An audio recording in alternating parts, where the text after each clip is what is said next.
Hello student, आज के हम इस लेक्चर में करेंगे ये सेल्फ एडजॉइंट से रिलेटेड एक छोटी सी डेफिनेशन है। देन उसके बाद हम इससे रिलेटेड एक थ्योरम करेंगे और हमारे पास सेल्फ एडजॉइंट का पूरा टॉपिक फिनिश हो जाएगा। क्लियर है? ऑलरेडी हो चुका है, सिर्फ ये एक छोटा सा हमारे यहाँ पे उसका थोड़ा सा यूज है, दैट्स इट। अब देखते हैं ये डेफिनेशन है क्या। If A1 and A2 are self-adjoint operators on a Hilbert space H, Hilbert space H में मेरे पास कोई दो सेल्फ एडजॉइंट ऑपरेटर्स हैं। क्लियर है कि हिल्बर्ट स्पेस से मैंने दो सेल्फ एडजॉइंट ऑपरेटर ले लिए, देन तब उन दोनों सेल्फ एडजॉइंट ऑपरेटर को ये चीज लिखी हुई है, ये क्या कि A1 रिलेट करेगा A2 को। हम कब बोल सकते हैं, कब लिख सकते हैं, अगर हमारे पास ये लेस देन इक्वल टू हो this for all x belongs to H। Clear है? कहने का मतलब क्या है, हिल्बर्ट स्पेस में दो सेल्फ एडजॉइंट ऑपरेटर ले लिए तो हम ये चीज कब लिख सकते हैं, क्या लिख सकते हैं कि A1 रिलेट कर रहा है A2 को। कब लिख सकते हैं, जब हमारे पास ये इनर प्रोडक्ट देन ये इनर प्रोडक्ट इस तरीके से हो कि इसकी इनर प्रोडक्ट लेस देन हो इससे। अगर इस तरीके की फॉर्म हमारे पास बन जाए तो हम कह सकते हैं कि ये वाला ऑपरेटर इससे रिलेट करेगा। क्लियर? समझ आया बेटा? और जहाँ पे ये जो x है मेरे पास है वो वेक्टर्स हैं, पूरे के पूरे हिल्बर्ट स्पेस के सभी वेक्टर्स के लिए ये कंडीशन अप्लाई हो रही है। क्लियर? तो यहाँ से ये इनर प्रोडक्ट कैसे बनाई, जैसे कि हमने सेल्फ एडजॉइंट की हमने थ्योरम्स की थी, तो उसमें क्या था कि अगर ए सेल्फ एडजॉइंट ऑपरेटर्स है तो वहाँ पे हम बोलते थे ना टी सेल्फ एडजॉइंट ऑपरेटर्स है तो टी एक्स और एक्स इस तरीके से रियल समथिंग कुछ इस तरीके। तो ये वाला यहाँ से लिंक करना है कि मेरे पास कोई सेल्फ एडजॉइंट है तो इस तरीके की इनर प्रोडक्ट है, तो वो चीज लिखी हुई है, आप देख सकते हो। ठीक है? तो अगर मेरे पास हिल्बर्ट स्पेस में कोई दो सेल्फ एडजॉइंट ऑपरेटर्स है तो उनको मैं इस तरीके से तब लिख सकती हूँ जब मेरे पास ये फॉर्म बने, ये कंडीशन कि इसका इनर प्रोडक्ट इसके इनर प्रोडक्ट से लेस देन हो और फॉर ऑल हिल्बर्ट स्पेस के हर एक वेक्टर के लिए ये कंडीशन एप्लीकेबल हो। ठीक है?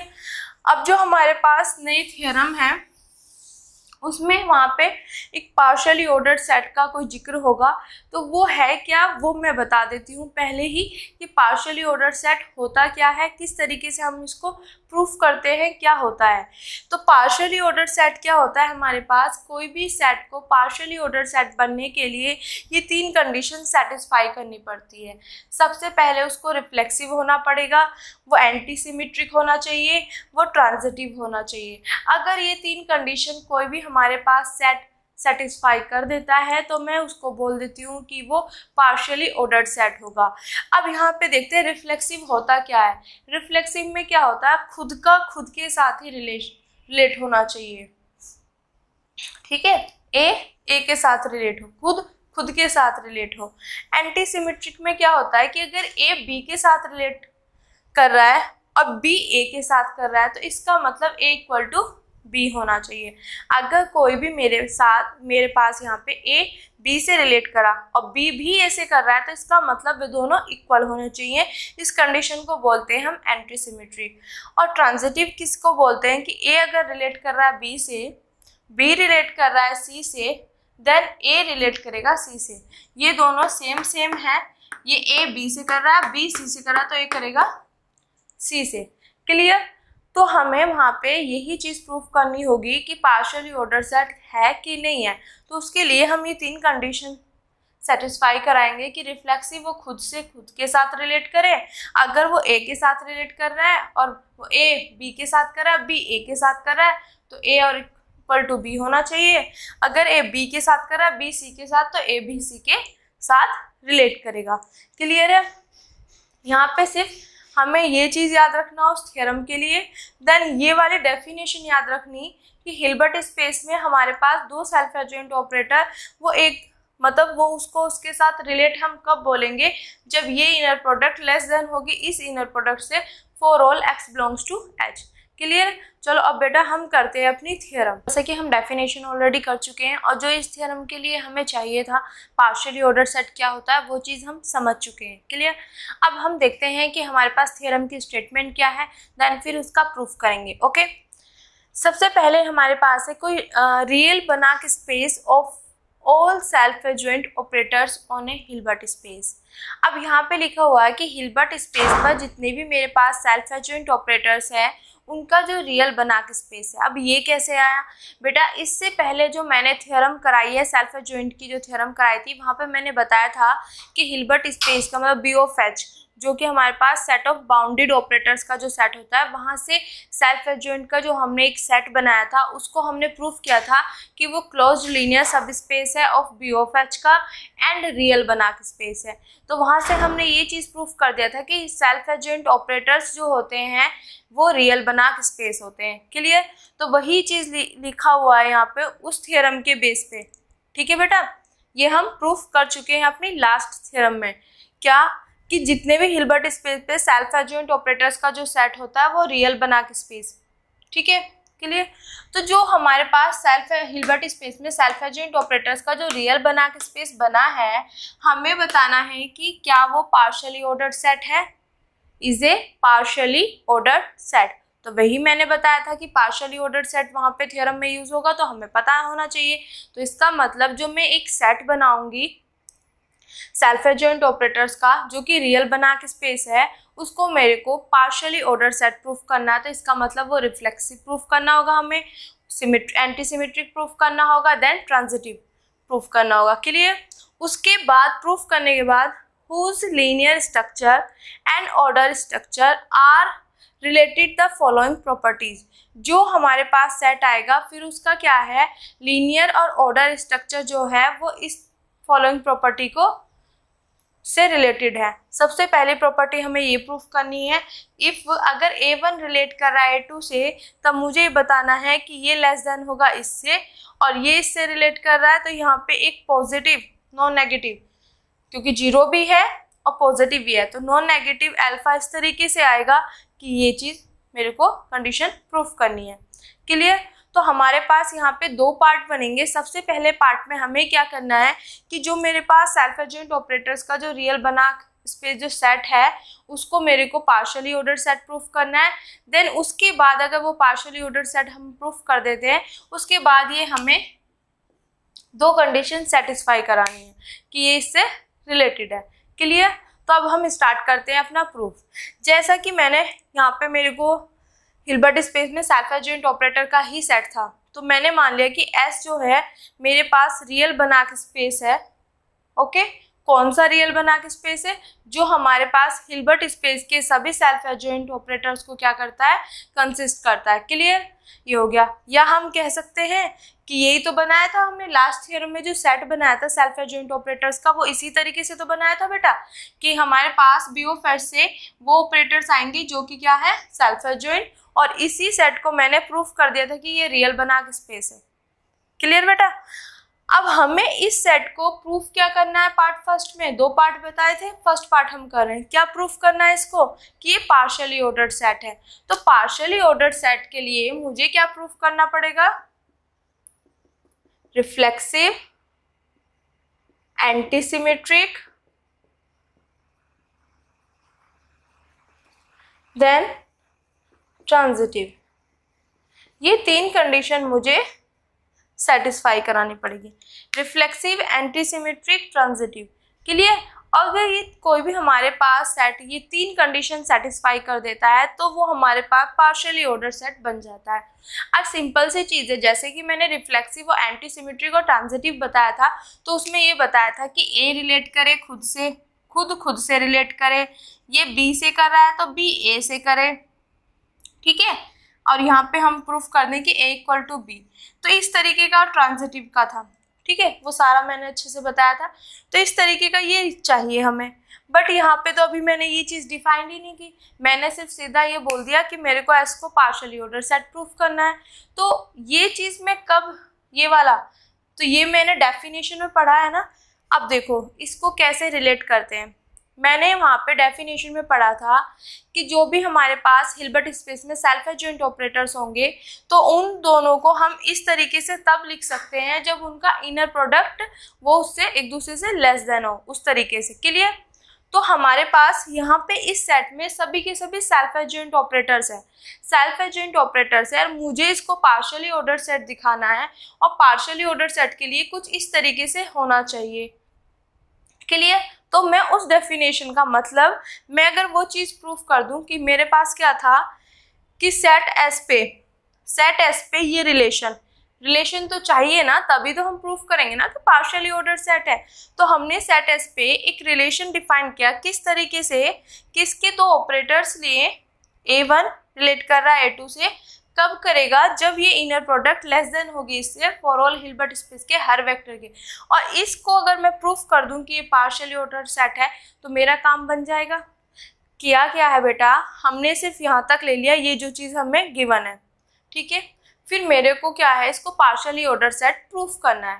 पार्शियली ऑर्डर सेट प्रूफ करना है तो मुझे ये तीनों कंडीशन सेटिस्फाई करनी पड़ेंगी, और ये तीनों कंडीशन सेटिस्फाई करने के लिए मुझे कुछ इस तरीके का ये रिलेशन चाहिए, ठीक है।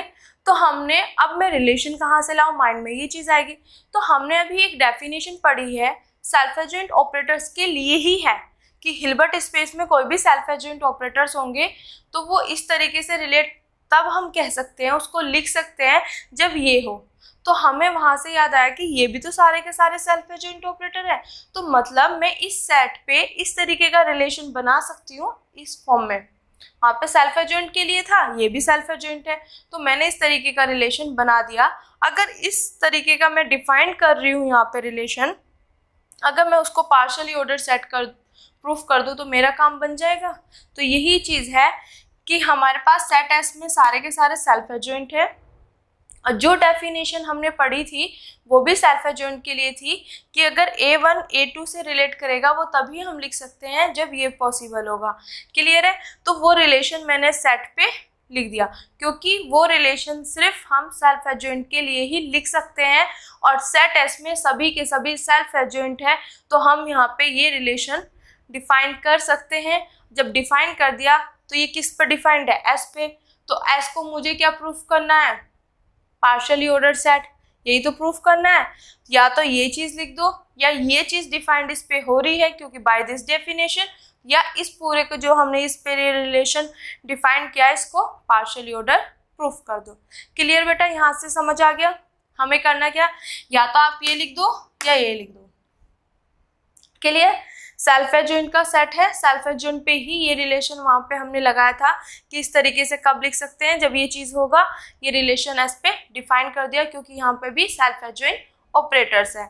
अब मेरा काम है कि जो एस पे हमने ये रिलेशन डिफाइन किया है, क्या ये पार्शियली ऑर्डर सेट है कि नहीं है। अब मेरा टारगेट ये है, तो सबसे पहले हम करेंगे रिफ्लेक्सिव। क्लियर में कि मुझे इसको, जो भी सेट मैंने बनाया था उसको मुझे पार्शियली ऑर्डर सेट प्रूफ करना है, और पार्शियली ऑर्डर सेट के लिए हम कुछ रिलेशन डिफाइन होना चाहिए तभी प्रूफ कर सकते हैं। तो मैंने अभी पीछे डेफिनेशन बताई थी कि अगर मेरे पास कोई भी दो सेल्फ एडजॉइंट ऑपरेटर है तो वहाँ पे इसको इस तरीके से लिख सकते हैं जब ये कंडीशन हो। क्लियर? तो हमारा पूरा का पूरा सेट सेल्फ एडजॉइंट है, तो उस पर ये मैं जो है बाय दिस डेफिनेशन मैं ये चीज़ डिफाइन कर सकती हूँ। मतलब इस चीज़ को डिफाइन, ये जो किया है मैंने सेट एस पे, इसको मुझे पार्शियली ऑर्डर बताना है कि पार्शियली ऑर्डर होगा ये। तो इसको बताने के लिए हमें क्या क्या कंडीशन सेटिस्फाई करनी पड़ेंगी, रिफ्लेक्सिव, एंटी सिमेट्रिक और ट्रांजिटिव। अब हम यहाँ पे इसको रिफ्लेक्सिव देखते हैं कि क्या ये रिफ्लेक्सिव है कि नहीं है। अब देखो रिफ्लेक्सिव के लिए हम क्या करते हैं, let A belongs to S. क्यों? रिफ्लेक्सिव में हमारे पास क्या होता है, खुद से रिलेट करें, यही चीज़ हमारा मेन टारगेट है। क्लियर? खुद से रिलेट करें। तो यहाँ पे सिर्फ एक लेके चलेंगे, बिलोंग्स टू एस। अगर एस से बिलोंग कर रहा है, एस में तो वही सेट है जो कि सेल्फ एडजॉइंट है, तो इसका मतलब ये क्या है, मेरे पास सेल्फ एडजॉइंट है। क्लियर? ये चीज़ तो हमारा काम यहाँ से हो गया। अब देखो सेल्फ एडजॉइंट है तो ये वाली इनर प्रोडक्ट आएगी बेटा, दिस, ठीक है। अब मैंने इससे पहले एक थ्योरम कराई थी कि अगर मेरे पास हिल्बर्ट स्पेस में कोई ऑपरेटर टी है, अगर वो सेल्फ एडजॉइंट है, तो if and only if this inner product जो होगी वो क्या होगी, रियल। अब देखो ए मेरे पास सेल्फ एडजॉइंट है और ये इनर प्रोडक्ट देखो बस ए है तो वहाँ पे टी था, अदरवाइज यहाँ पे सेम है ना, ए एक्स और x का इनर प्रोडक्ट, यहाँ पे tx और x का इनर प्रोडक्ट, ठीक है। बस वहां पे t ऑपरेटर था, यहाँ पे a है। तो ये जो मेरे पास यहाँ पे इनर प्रोडक्ट आएगा, मुझे गिवन है, अगर ये चीज गिवन है कहीं पे तो ये चीज लिख सकती हूँ मैं, अगर ये है तो ये लिख सकती हूँ बेटा। क्लियर बेटा? तो यहाँ पे मुझे गिवन है कि A क्या है, सेल्फ एडजॉइंट है, और इफ एंड ओनली इफ का केस है तो इसका मतलब ये है। तो ये वाली इनर प्रोडक्ट मेरे पास क्या होगी, रियल। क्लियर? और रियल नंबर तो खुद के इक्वल हो सकता है ना, ये चीज तो हम लिखते हैं। अगर ये रियल बन गया तो रियल कुछ इस तरीके से होगा, तो रियल रियल के इक्वल तो ऐसे लिख सकते हैं। तो ये इनर प्रोडक्ट इस इनर प्रोडक्ट के इक्वल अपने सेम होगा। क्लियर बेटा? ये इसके इक्वल होगा। वैसे भी हम दूसरी वजह से हम कह सकते हैं कि ये इनर प्रोडक्ट है, ये इनर प्रोडक्ट है, ठीक है, दोनों सेम सेम है, तो इक्वल टू हम लिख सकते हैं। दूसरी चीज है कि अगर ये सेल्फ एडजॉइंट है तो इनका इनर प्रोडक्ट क्या होगा, रियल होगा। रियल में ये चीज हम लिख सकते हैं। क्लियर? अब देखो यहाँ पे ये चीज इसके इक्वल है, और मैंने यहाँ पे लिख दिया कि ए रिलेट कर गया ए से। अब इससे कंपैरिजन करते हैं, यहाँ पे ध्यान देना बेटा अच्छे से, यहाँ पे इससे कंपैरिजन करते हैं। अब यहाँ पे देखो ये चीज मैं A1 रिलेट टू A2 कब कहूंगी, जब मेरे पास ये लेस देन होगा इससे, ठीक है, ये वाला पोर्शन इससे लेस देन होगा, तभी मैं इसको कह सकती हूँ कि ये रिलेट कर रहा है। अब यहाँ पे मेरे पास A1 इस तरीके की इनर प्रोडक्ट बन रही है ये, तो इस ऑपरेटर को इस ऑपरेटर के साथ मैं ये बोल सकती हूँ कि ये रिलेट कर रहा है। क्लियर? इसी से चीज करना है। यहाँ पे A है तो A है, तो यहाँ पे A1 A2 था तो हमने लिख दिया A1 रिलेट कर रहा है A2 से। यहाँ पे A1 है A1 है तो मैंने लिख दिया A रिलेट कर रहा है A से। बट यहाँ पे लेस देन इक्वल टू का साइन है, और यहाँ पे क्या है मेरे पास, इक्वल टू का साइन है, क्योंकि दोनों इनर प्रोडक्ट तो सेम होंगे। ठीक है, अब ये कैसे, जब भी हम कहीं पे लेस देन वाला पोर्शन लिखते हैं, ये वाली चीज है, तो इसकी दो पॉसिबिलिटी है बेटा। इसका मतलब क्या है कि ये वाला इनर प्रोडक्ट जो बन रही है हमारे पास A1 inner product of A1 x और x की इनर प्रोडक्ट जो है वो लेस देन है A2 x और x। यहाँ पे दो केस है, या तो वो लेस होगा या वो इक्वल टू होगा। और में लेस देन इक्वल टू लिखा है मैंने यहाँ पे, ये वाला इनर प्रोडक्ट इस इनर प्रोडक्ट से या तो लेस होगा या इक्वल टू होगा, दोनों में से एक कंडीशन आएगी। तो मेरे पास यहाँ पे एक कंडीशन आ चुकी है ना कि ये इसके इक्वल है। जब ये वाली कंडीशन, तो ये चीज तो हम लिख सकते हैं ना कि वो उससे रिलेट कर रहा, तभी तो इक्वल आएगी, क्योंकि यहाँ पे दो चीज है। इसको ये चीज मत सोचो कि लेस देन इक्वल टू, इसका मतलब या तो वो लेस होगी या वो इक्वल टू होगी, और दोनों में से अगर एक कंडीशन आ जाती है तो हम ये चीज लिख सकते हैं। तो यहाँ पे मेरे पास ये वाला इसके इक्वल है, ये वाला मेरे पास आ गई कंडीशन। तो इसका मतलब क्या है, जब ये कंडीशन आ गई तो यहाँ से A1 रिलेट करेगा A2 से, तो यहाँ पे मेरे पास A और A था तो A रिलेट कर गया A से। क्लियर? ठीक है, बहुत इजी है बेटा, कोई डिफिकल्ट नहीं है यहाँ पे। ये चीज़ आपको अच्छे से समझ आ गया होगा कि हमें इसको रिफ्लेक्सिव प्रूफ करना है। रिफ्लेक्सिव के लिए हमें A से खुद को खुद से रिलेट कराना है। तो अब हमारे पास जो S है, जो सेट हम ले रहे हैं उसमें ऑपरेटर है, तो मुझे वहाँ से एक ऑपरेटर उठाना है और उस ऑपरेटर को उसके मतलब खुद के साथ ही रिलेट कराना है। तो रिलेट कराने के लिए हम इस जो डिफाइंड है इस पे, उसके लिए हमें ये चीज़ लानी पड़ेगी, तभी हम ये चीज़ लिख सकते हैं। तो मैं जब यहाँ पे लेके आई, ये इनर प्रोडक्ट खुद के इनर प्रोडक्ट के इक्वल होगा, या दूसरी चीज़ हम बोल सकते हैं ये सेल्फ एडजॉइंट है तो ये इनर प्रोडक्ट रियल होगा, रियल रियल के इक्वल होता है, खुद खुद के इक्वल होता है। क्लियर? ये भी बोल सकते हैं। अब यहाँ से ये जो मुझे तो ये चीज़ लानी थी, यहाँ पे तो इक्वल टू का है, तो इसका मतलब हमारे पास दो चीज़ होती है, या तो ये लेस देन होगा या ये इक्वल टू होगा। और यहाँ पे मेरे पास इक्वल टू वाली कंडीशन आ गई है, तो इक्वल टू वाली आ गई तो मैं ये चीज़ लिख सकती हूँ कि ये वाला ऑपरेटर इसके साथ रिलेट कर रहा है।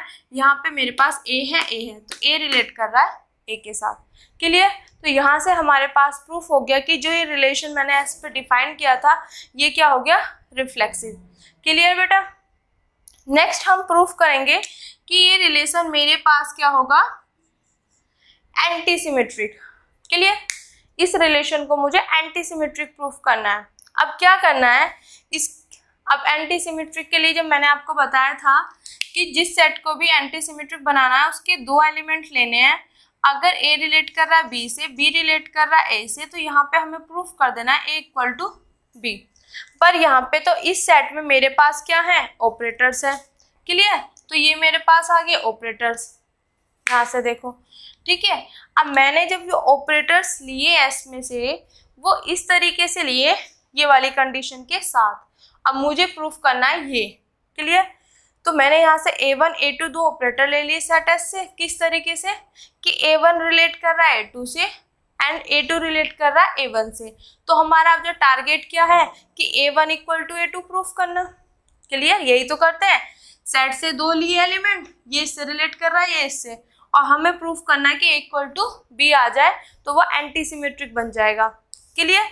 तो यही चीज मैं लेके चल रही हूँ यहाँ पे ऑपरेटर्स इस तरीके से कि ये इसके साथ रिलेट कर रहा है, ये इसके साथ रिलेट कर रहा है, और मैं प्रूफ कर दूंगी A1 इक्वल टू A2। अब बेटा यहाँ पे ध्यान दो, A1 A2 के साथ रिलेट कर रहा है, तो ये चीज मैं कब लिख सकती हूँ, जब ये कंडीशन होगी तभी तो ये चीज लिख सकते हैं ना।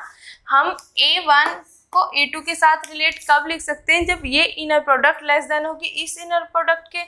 तो अगर ये चीज लिखा हुआ है तो इसका मतलब ये होगा A1 होगा इधर, ये इनर प्रोडक्ट पूरे उससे मैच कर लो आप दिस। क्लियर? तो A1 रिलेट कर रहा है A2 से तभी है जब ये इनर प्रोडक्ट इससे लेस होगी। क्लियर? सिमिलरली दिस इससे होगी, A2 इससे तभी पॉसिबल है जब ये होगा। क्लियर हो गया? बाय जो हमने चीज डिफाइन की है उसके बेस पे बता रही हूँ। ठीक है बेटा? अब यहाँ पे इससे आगे देखो, हमारा मेन टारगेट अब क्या है, हमारा मेन टारगेट है जो हमने यहाँ पे ये A1 रिलेट कर रहा है A2 से, A2 रिलेट कर रहा है A1 से, इन दोनों को इक्वल प्रूफ कर देंगे तो हमारा पास ये जो रिलेशन है ये एंटी सिमेट्रिक बन जाएगा। अब यहाँ से बेटा देखो एक चीज मैंने यहाँ पे दिखा दिया कि ये रिलेट कर रहा है इससे, ये रिलेट कर रहा है इससे। अब यहाँ पे A1 A2 कहाँ से आ रहे थे, एस में से। एस में कौन से ऑपरेटर्स है, जो कि सेल्फ एडजॉइंट है। अब मेरे एक बात बताओ, सभी के सभी सेल्फ एडजॉइंट है, ठीक है, तो इस तरीके का जो इनर प्रोडक्ट बनेगा वो रियल होगा बाय दिस थ्योरम। तो इसका मतलब ये देखो A1 मेरे पास क्या है, सेल्फ एडजॉइंट है, सेल्फ एडजॉइंट है तो ये इनर प्रोडक्ट जो होगा मेरे पास क्या बनेगा, रियल। सिमिलरली A2 भी सेल्फ एडजॉइंट है, सेल्फ एडजॉइंट है तो A2 यहाँ पे A2 XX का इनर प्रोडक्ट क्या बनेगा मेरे पास, रियल। ये भी रियल, सिमिलरली ये भी रियल, सेम ही है, और ये भी रियल। तो अब यहाँ से क्या आया, यहाँ पे रियल है तो हमें पता है कि रियल में हमारे पास एंटी सिमेट्री की कंडीशन सेटिस्फाई होती है। कैसे कि अगर कोई भी रियल नंबर इससे लेस देन है और ये इससे है तो हम वहां से लिख सकते हैं कि ये दोनों इक्वल होंगे। किसमें, रियल के लिए। अब मेरे पास ये भी रियल, ये भी रियल, ये भी रियल, ये भी रियल, तो यहाँ से देखो इसको पूरे को A मानो, A relate to B, B relate to A, तो दोनों इक्वल आ गए। ये उसी के लिए है क्योंकि हमारे पास रियल नंबर में एंटी सिमेट्री कंडीशन जो होती है वो होल्ड करती है, एंटी सिमेट्री करती है, मतलब ये इससे रिलेट कर रहा है एंड ये इससे रिलेट कर रहा है। ये तभी पॉसिबल हो सकता है जब ये दोनों क्या हो, इक्वल हो। क्लियर है? ठीक है, जैसे कि हम सेट में भी प्रूफ करते थे ना, किसी को अगर इक्वल प्रूफ करने सेट को तो हम ये दिखा दें ये इसके अंदर कंटेन कर रहा है और ये इसके अंदर कंटेन कर रहा है, तो दोनों सेट इक्वल हो जाएंगे। तो वही चीज है, ये इससे लेस देन है, ये इससे लेस देन है, तो इसका मतलब ये इक्वल है। तो रियल नंबर में तो ये कंडीशन होल्ड करती है ना बेटा, तो इसका मतलब ये सब रियल है और रियल में कंडीशन होल्ड करती है। तो मैं यहाँ पे डायरेक्ट ये लिख सकती हूँ ये इससे लेस देन है और ये इससे लेस देन है, तो इसका मतलब ये दोनों क्या होंगे मेरे पास, इक्वल होंगे। तो यहाँ से A1X इक्वल होगा A2x और x के इनर प्रोडक्ट के for all x belongs to H। Clear बेटा? यहाँ से कैसे लिंक किया हमने? लिंक करने में कुछ नहीं किया, ये है हमारे पास यहाँ पे, ये तभी पॉसिबल हो सकता है जब ये होगा, तो ये चीज़ लिख दी हमने। ठीक है, अब यहाँ पे क्या था बेटा, यहाँ पे ये चीज़ थी हमारे पास कि अगर ये मेरे पास A1 A2 self adjoint operator है, तो अगर सेल्फ है और एडजॉइंट ऑपरेटर है तो जो ये इनर प्रोडक्ट बनती है ये रियल होती है। तो बाय दिस थ्योरम ये सब के सब ये रियल बन गए। और यहाँ पे आप देखोगे तो सेम चीज़ है, ये मैंने पूरा A मान लिया, B से लेस होगा, अब B A से, तो रियल में ये कंडीशन जब होती है तो रियल में एंटी सिमेट्रिक होता है। अगर ऐसे कभी होता है तो हम लिख देते हैं रियल में A equal to B, real के लिए। क्लियर? तो यहाँ पे वही चीज की गई है, तो यहाँ पे A क्या है, दिस, B क्या है, दिस, तो ये दोनों क्या आगे इक्वल। क्लियर बेटा? अब आगे देखते हैं।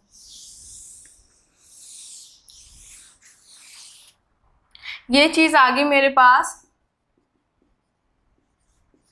तो ये माइनस में इधर आ जाएगी, A2x equal to 0 for all x belongs to H। Clear?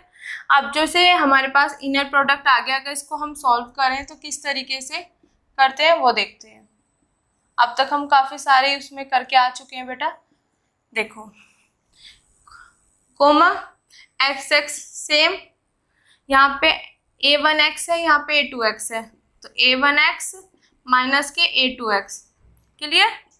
अब देखो यहाँ पे A1 माइनस के A2, यहाँ से x कॉमन, ये चीज़ आ गया, equal to 0 for all x belongs to H। यहाँ से ये चीज़ आ गई। और अभी हम इतनी सारे theorems, normal operator, unitary operator, बहुत सारे टॉपिक्स में ये चीज़ कर चुके हैं। जब हमारे पास कभी भी ये फॉर्म बनती है तो हम कौन सी थ्योरम यूज़ करते हैं वो लिखते हैं, if T is any operator on H, then अगर T मेरे पास हिल्बर्ट स्पेस में कोई ऑपरेटर है, तब वो ऑपरेटर अगर 0 है तो इफ एंड ओनली इफ का केस है, Tx और x का जो इनर प्रोडक्ट है वो 0 होगा for all x belongs to H। यहाँ पे इफ एंड ओनली इफ का केस होता है। अब मेरे पास ये वाली फॉर्म बन रही है, देखो चेक कर लो, ये सब चीजें हैं यहाँ पे। अब T की जगह यहाँ पे ये है। क्लियर? सिर्फ T की जगह ये वाला ऑपरेटर है, अदरवाइज सब सेम है। अब मेरी बात सुनो बेटा, इफ एंड ओनली इफ का केस है, ये है तो ये लिख सकते हैं, ये है तो ये। अब मेरे पास ये है और T की जगह यही तो है, तो मैं ये चीज लिख सकती हूँ कि अगर कहीं पे ये फॉर्म बनती है तो ये जो ऑपरेटर होता है ये 0 हो जाएगा। तो इसका मतलब मेरे पास ये वाली फॉर्म बन रही है तो ये ऑपरेटर 0 हो जाएगा। तो इसका मतलब यहाँ से इसकी जगह जो ऑपरेटर है ये 0 हो जाएगा। इस थ्योरम का कहने का मतलब क्या है, कहीं पे मेरे पास अगर ये फॉर्म बनती है तो ये लिख सकती हूँ, ये बनती है तो ये लिख सकती हूँ। अब यहाँ पे मेरे पास ये वाली फॉर्म बन रही है, सिर्फ T की जगह ये ऑपरेटर है। ठीक है, अगर ये बन रही है तो मैं इस ऑपरेटर को 0 के इक्वल लिख सकती हूँ, इस इफ एंड ओनली इफ की वजह से। ठीक है, तो इसको 0 रखा तो मतलब इस तरीके की फॉर्म बन रही है, तो ये ऑपरेटर इक्वल टू 0। तो यहाँ से मेरे पास आ गया A1 इक्वल टू A2। तो यही तो एंटी सिमेट्रिक थी कि हम अगर उसके दो इस तरीके से लेके चले थे, A1 रिलेट कर रहा है A2 से और A2 रिलेट कर रहा है A1 से, तो हमने ये चीज़ प्रूफ कर दी कि वे दोनों ऑपरेटर्स क्या होंगे, इक्वल हो जाएंगे। अगर ऐसी कंडीशन है तो इसका मतलब क्या हो गया कि जो हमारे पास हमने सेट S में जो भी हमने ये रिलेशन डिफाइन किया था, ये क्या बन गया, एंटी सिमेट्रिक। तो आप यहाँ पे लिख सकते हो the relation this is anti-symmetric। Anti-symmetric. ठीक है, तो ये रिलेशन मेरे पास क्या हो गया, एंटी-सिमेट्रिक। अब हम स्टार्ट करते हैं ट्रांजिटिव।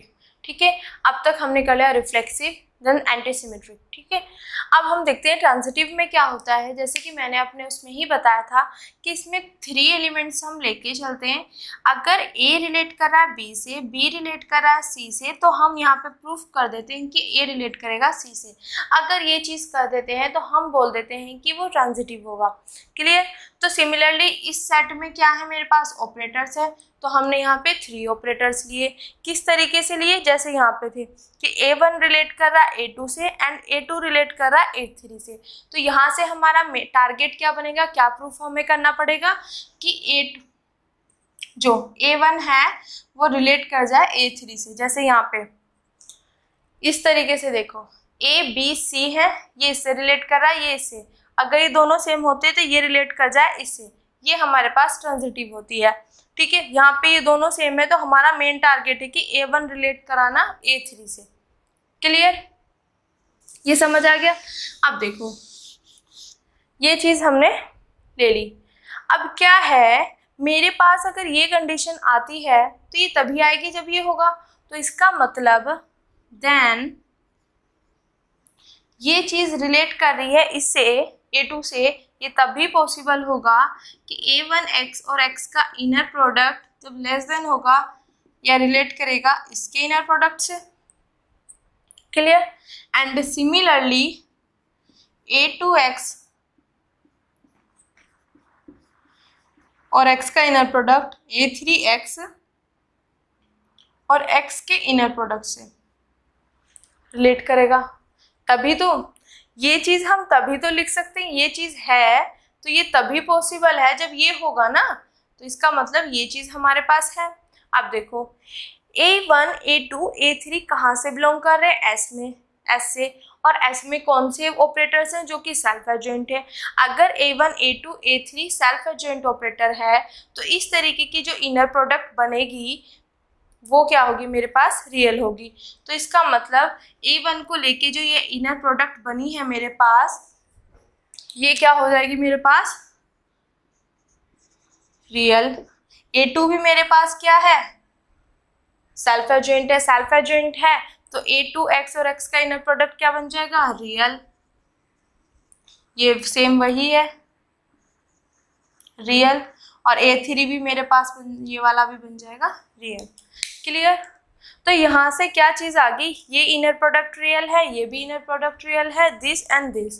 तो यहाँ से जैसे मैंने अभी बताया था, रियल के केस में क्या होता है, अगर A रिलेट कर रहा है B से, B रिलेट कर रहा है C से, तो हम रियल के केस में ट्रांजिटिव हमारे पास होल्ड होती है, तो हम रियल के केस में हम लिख देते हैं कि A रिलेट करेगा C से। क्लियर। तो यहाँ पे ये भी तो रियल आ गए हैं। अगर ये रियल है और रियल के लिए ये कंडीशन होल्ड करती है तो इसका मतलब क्या, ये दोनों सेम हैं तो ये इससे रिलेट कर जाएगी। क्यों, क्योंकि ये इनर प्रोडक्ट, ये इनर प्रोडक्ट, ये सब के सब इनर प्रोडक्ट रियल हैं और रियल में ये कंडीशन हमारे पास होल्ड करती है। तो यहाँ से हम लिख सकते हैं implies that A1 और x का इनर प्रोडक्ट रिलेट कर जाएगा मेरे A3x और x की। ठीक है, for all x belongs to H। Clear, समझ आ गया क्यों लिखा ये मैंने, क्योंकि ये इनर प्रोडक्ट रियल बन गया, ये भी। तो कोई रियल नंबर इससे, इस रियल नंबर से, ये इससे। ठीक है, तो यहाँ पे हमारे पास रियल नंबर में ट्रांजिटिव कंडीशन जो होती है हमारे पास प्रॉपर्टी, वो होल्ड होती है। तो इसका मतलब ये इससे रिलेट कर रहा है, और ये इससे रिलेट कर रहा है, ये दोनों सेम है तो ट्रांजिटिव में ये इससे रिलेट कर जाएगा। क्लियर।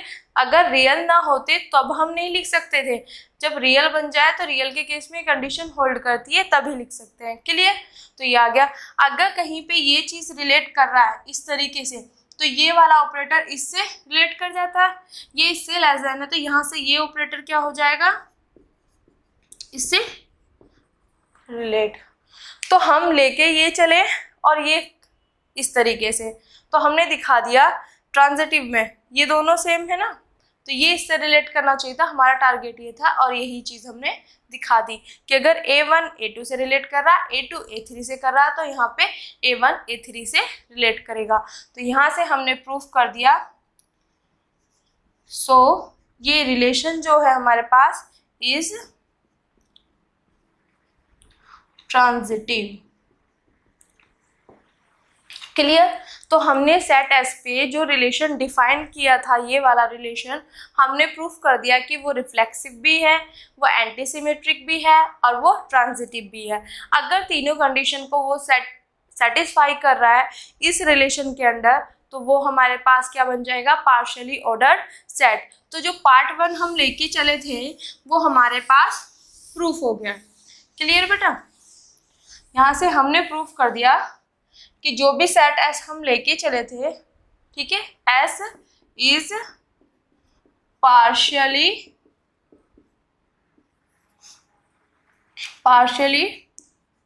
ऑर्डर्ड सेट, एस हमारे पास पार्शियली ऑर्डर्ड सेट बन गया। क्लियर। तो पार्ट फर्स्ट जो था हमारे पास वो प्रूफ हो गया, हमने प्रूफ कर दिया कि जो सेट एस हमने लिया था वो पार्शियली ऑर्डर्ड सेट हो गया।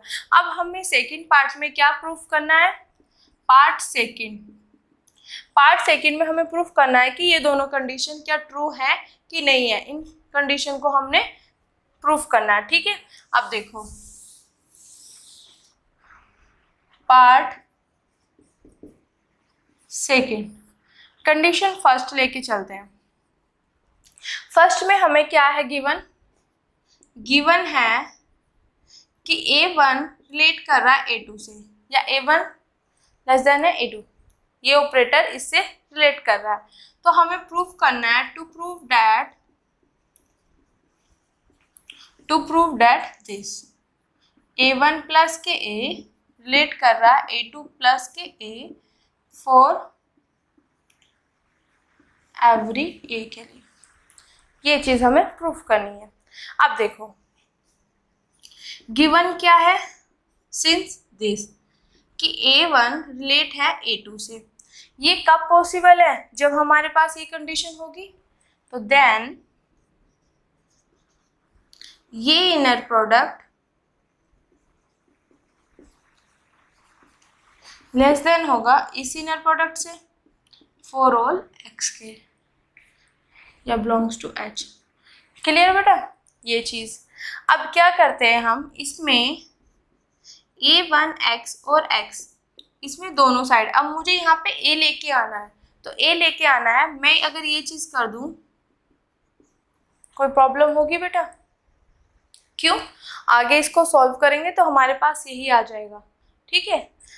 देन दोनों साइड मैंने यहाँ पे कर दिया ऐड। अब देखो ये चीज मैंने ऐड क्यों की, ये चीज है मेरे पास, ये लेस देन है इससे। क्लियर। तो मैंने ये वाला इनर प्रोडक्ट इधर भी ऐड कर दिया, उधर भी ऐड कर दिया। क्यों? क्योंकि मुझे इस फॉर्म में बनाना है और यहाँ पे मैं इनर प्रोडक्ट ले रही हूँ, तो इनर प्रोडक्ट की फॉर्म में ही हमने इसको किया। क्योंकि जब यहाँ पे A1 है तो इस तरीके की इनर प्रोडक्ट है, तो आप यहाँ से आइडिया लगा सकते हो। तो यहाँ पे इस तरीके की इनर प्रोडक्ट हम ऐड करेंगे। अब दूसरी चीज़ है, हमें पता है कि इनर प्रोडक्ट जो होता है वो हमेशा हमारे पास क्या होता है, नॉन नेगेटिव, या तो जीरो होगा या जीरो से या पॉजिटिव होगा। यही तो होता है इनर प्रोडक्ट जो होता है। क्लियर। तो यहाँ पे अगर मैं दोनों साइड इनको ऐड करती हूँ तो इस इक्वालिटी पे कोई फर्क नहीं पड़ता है, इन इक्वालिटी पे। क्लियर बेटा। अब देखो अब हमें आता है कि जैसे हम जो भी इनर प्रोडक्ट की प्रॉपर्टीज होती है उनको हम सिंप्लीफाई कैसे करते हैं। अब यहाँ पे देखो ये मैंने पूरा का पूरा इनर प्रोडक्ट ले लिया, यहाँ पे कॉमा है, ये x सेम, यहाँ पे A1x है, यहाँ पे AX है, A1x प्लस के AX। क्लियर। सिमिलरली हम इधर लिखेंगे, यहाँ पे x और यहाँ पे मेरे पास A2x और यहाँ पे आ जाएगा प्लस के AX। क्लियर। ये चीज़ आ गई हमारे पास, सिंपल। अब देखो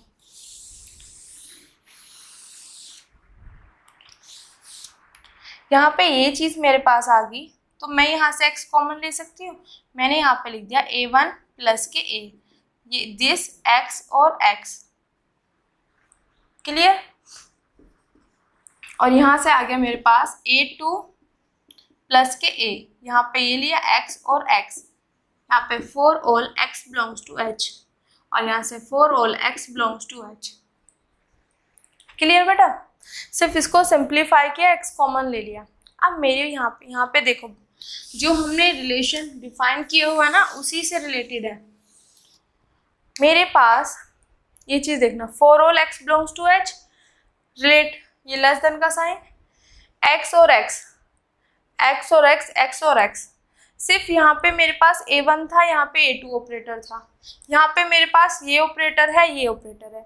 अगर कहीं पर ये कंडीशन आ जाती है तो मैं इम्प्लाइज इस डेफिनेशन के अकॉर्डिंग ये लिख सकती हूँ कि a1 प्लस जो यहाँ पे होता है इस तरीके से कंडीशन में होता है, तो हम लिख सकते हैं अगर ये चीज़ है तो हम लिख सकते हैं कि a1 रिलेट करेगा a2 से। तो यहाँ पे अगर ये कंडीशन है तो हम यहाँ पे लिख सकते हैं कि this relate to this. Clear? Okay. और सभी a के लिए यहाँ पे बात आएगी, फॉर एवरी a। बात आई बेटा समझ? क्या किया हमने, हम ये वाला पोर्शन लेके चले, ठीक है। फिर अगर ये है तो ये चीज़ होगी हमारे पास, फिर दोनों साइड हमने a x और x का इनर प्रोडक्ट ऐड कर दिया। जब ऐड किया तो उसके बाद हमने उस इनर प्रोडक्ट को सिंप्लीफाई किया, सिंप्लीफाई करके हमारे पास ये वाले टर्म्स आ गए। अब मैं देखती हूँ मेरे पास ये वाली फॉर्म इस तरीके से बन रही है जो कि हम रिलेशन वाला कर रहे थे, रिलेट। अब देखो यहाँ पे क्या होता है, जब इस तरीके की फॉर्म आती है तो ये वाला ऑपरेटर इस ऑपरेटर से रिलेट कर जाता है। तो यहाँ पे भी तो ऐसी कंडीशन आ रही, तो इसका मतलब ये वाला ऑपरेटर इस ऑपरेटर से रिलेट कर जाएगा। तो ये हमारे पास फर्स्ट पार्ट हमने प्रूफ कर दिया। अब हम प्रूफ करेंगे सेकंड पार्ट इसका ही, ये ठीक है। इसमें बेटा हमने दो पार्ट्स में इसको डिवाइड किया था। पहला हमने इसको पार्शियली ऑर्डर सेट प्रूफ किया था, सेकंड पार्ट में हमें ये दोनों प्रूफ करने थे। क्लियर? अब देखो यहाँ पे क्या है, यहाँ पे लेट करेंगे जो हमारे पास है या गिवन क्या है हमारे पास कि a1 रिलेट कर रहा है a2 से, एंड एक अल्फा हमने स्केलर लिया जो कि हमारे पास नॉन नेगेटिव है। क्लियर? अब ये चीज़ हमारे पास आ गई, हमें प्रूफ करना है ये, इस तरीके से हमें इसको प्रूफ करना है। आप कैसे करेंगे? सिंपली अगर मेरे पास कहीं ये है, ये चीज़ आ रही, तो ये तभी पॉसिबल है जब ये इनर प्रोडक्ट वाला ये कंडीशन होगी। तो देन तो a1x लेस देन होगा a2x और x के इनर प्रोडक्ट से for all x belongs to h, ये आएगी बेटा। क्लियर? अब क्या करना है, अल्फा मेरे पास क्या है, यहाँ पे एक नॉन नेगेटिव इंटीजर है, या तो इसकी वैल्यू मेरे पास 0 होगी या पॉजिटिव होगी, ठीक है। तो जब मैं इसको यहाँ पे मल्टीप्लाई कर देती हूँ दोनों साइड, मैंने जब दोनों साइड इसकी मल्टीप्लाई की तो इसके मल्टीप्लाई करने से मेरे इस इनइक्वालिटी पे कोई फर्क नहीं पड़ा। क्यों नहीं पड़ा? क्योंकि ये क्या है मेरे पास, या तो 0 होगा या पॉजिटिव होगा। अगर नेगेटिव होता तब इसकी इनइक्वालिटी पे फर्क पड़ता, अदरवाइज नहीं पड़ेगा। क्लियर? अब देखो हमने एक कंडीशन की हुई है हमारे पास हमेशा कि अगर मेरे पास ax और y इनर प्रोडक्ट में है, ये फर्स्ट प्लेस पे है, अगर मैं इसको बाहर ले जाऊं तो ये एज इट इज आ जाता है। क्लियर? ये कर चुके हैं ना हम कि अगर हमारे पास ax और y की इनर प्रोडक्ट लेते हैं, ये स्केलर है, अगर इसको मैं बाहर लूँ तो ये एज इट इज आएगा हमारे पास, इस पे कोई कॉन्जुगेट, अगर ये सेकंड प्लेस पे होता तो कॉन्जुगेट आता है, ठीक है। अब मेरे पास देखो इस a की जगह अल्फा है, इस x की जगह ये है, इस y की जगह ये है, तो मुझे कुछ इस तरीके की फॉर्म दिख रही है। तो इस फॉर्म को अगर मैं a को फर्स्ट प्लेस पे ले जाऊंगी तो ऐसे लिख सकती हूँ। क्लियर? तो यहाँ पे देखो ये अल्फा जब फर्स्ट प्लेस पे जाएगा तो एज इट इज जाएगा ना बेटा, ये चीज मैं यहाँ पे समझाना चाहती थी। यहाँ पे भी as it is for all x belongs to h। Clear बेटा? अब ये मेरे पास आ गया यहाँ से। अब देखो इसको अब रिलेट करेंगे किससे, इसी से। यहाँ पे मेरे पास ध्यान देना बेटा, ये चीज़ है, यहाँ पे ये है, x है, x है, और x इन दोनों के साथ है, यहाँ पे है और यहाँ पे है। क्लियर? तो जब ऐसी कंडीशन कहीं आती है तो हम इस वाले ऑपरेटर को इसके साथ क्या कर देते हैं, रिलेट। तो यहाँ पे मेरे पास क्या है, ये सेम है इनर प्रोडक्ट में। मेरे पास वहां पे A1 था तो यहाँ पे मेरे पास आ रहा है बेटा अल्फा A1 और अल्फा A2। तो इसका मतलब अगर ये इससे लेस देन है इनर प्रोडक्ट तो यहाँ से जो ये होगा ये रिलेट करेगा इससे, और यही हमें प्रूफ करना था। क्लियर बेटा? कैसे किया हमने?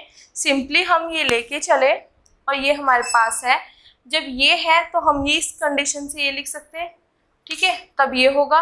अब मेरे पास अल्फा क्या है, एक नॉन नेगेटिव, मतलब या तो उसकी वैल्यू पॉजिटिव है या 0 है। तो जब मैं दोनों साइड इस पे मल्टीप्लाई करूंगी तो इस इनइक्वालिटी पे कोई फर्क नहीं पड़ेगा। क्लियर? अब अल्फा में अगर इसको इनर प्रोडक्ट के अंदर फर्स्ट प्लेस पे लेके जा रही हूँ तो इस पे भी कोई फर्क नहीं पड़ेगा, ये जाएगा एज इट इज। क्लियर? फिर अगर मेरे पास कभी भी इस तरीके का इनर प्रोडक्ट आता है तो यहाँ पे जो ऑपरेटर होते हैं वो एक रिलेट कर जाते हैं। जैसे कि यहाँ पे ये इनर प्रोडक्ट है, यहाँ पे A1 रिलेट करके A2 से, तो ये इनर प्रोडक्ट है ये, तो इसका मतलब ये रिलेट कर जाएगा इससे। तो ये चीज़ आ गई, यही हमें प्रूफ करना था बेटा। तो यहाँ पे हमारी ये थ्योरम फिनिश होती है और इसमें सिर्फ हमें दो चीज़ें याद रखनी है। सबसे पहले कि जो सेट हमने सेल्फ एडजॉइंट ऑपरेटर का बनाया है, जो कि रियल बनाक स्पेस हम प्रूफ कर चुके हैं अपनी इससे पहले वाली थ्योरम में, उसको पार्शियली ऑर्डर सेट बनाना था फर्स्ट पार्ट में, ठीक है। उसके लिए हमें 3 कंडीशन सेटिस्फाई करनी थी, रिफ्लेक्सिव, एंटीसिमेट्रिक, देन ट्रांजिटिव। उसके बाद क्या है, अगर हम वो प्रूफ कर देते हैं उसके बाद हमें ये जो हमारे पास लीनियर स्ट्रक्चर और ऑर्डर स्ट्रक्चर की कंडीशन है, प्रॉपर्टीज है, ये हमें सेटिस्फाई करनी थी। तो ये भी सिंपल, हमने ये चीज़ ली और इसकी इस डेफिनेशन की हेल्प से हमने इनको भी प्रूफ कर दिया।